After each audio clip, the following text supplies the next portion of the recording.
हिननि खे वरी छा थियो? वात तो पटियो पियो अथव। वेहो वेहो त को वात विढ़ायूं, तव्हांजा उजड़े घर संभारियूं। असां बि तव्हां सां गॾु इन करे आया हुआसीं त असांजा फिटल कम कुझु ठाहींदो।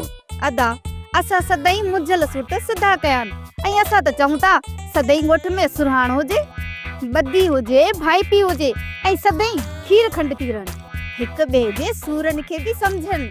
सदाई परवन सूरनि लाइ सिर थो वञे। कॾहिं मुंहुं मुड़ुस जे मथे जे सूर जी का ख़बर पई अथई?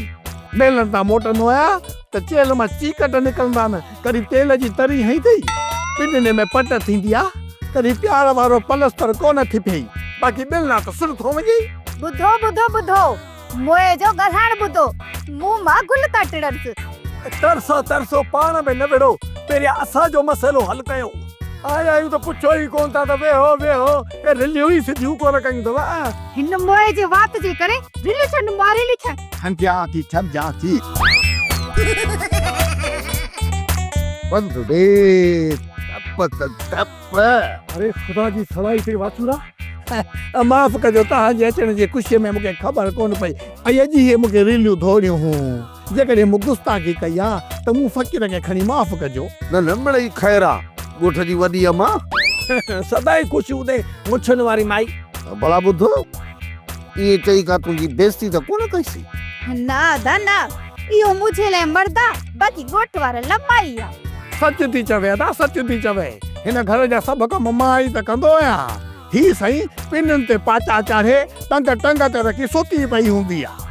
इहो त घिटी राज पार ॻोठ मुल्का मुल्क सभिनी खे ॿुधल आहे, पर असां जेके सलाहूं तव्हां वटि खणी आया आहियूं न, उन्हनि खे गौर सां ॿुधो ऐं उन्हनि ते कुझु सलाह सवाब कयो।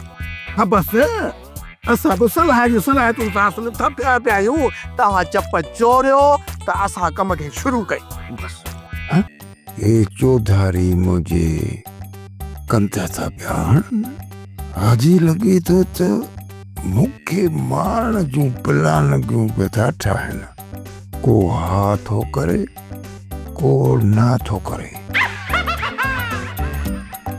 यो वञे थो पियो, वरी ॿियो पुठियां थो पियो वञे। हाणे त मूंखे सौराना पक थी त को मूंखे माराइण जे लाइ वंगारी वठी था अचनि। इहो हिकिड़ी नई मुसीबत आहे। हीअ त साॻियो सिपाही आयो सरोटो जंहिं मूंखे अॻे पातर आया।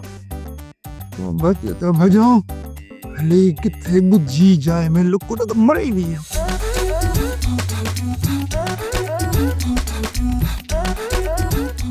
सोप सीरियल जहिड़ियूं ज़ालूं तहिड़ा मुड़स तमाम एपिसोड्स ॾिसो HD क्वालिटीअ में। विज़िट करियो असांजो YouTube channel Sindh TV HD drama. Subscribe कयो असांजो official YouTube channel Sindh TV HD drama ऐं वधीक अपडेट लाइ बेल आइकन खे क्लिक करियो।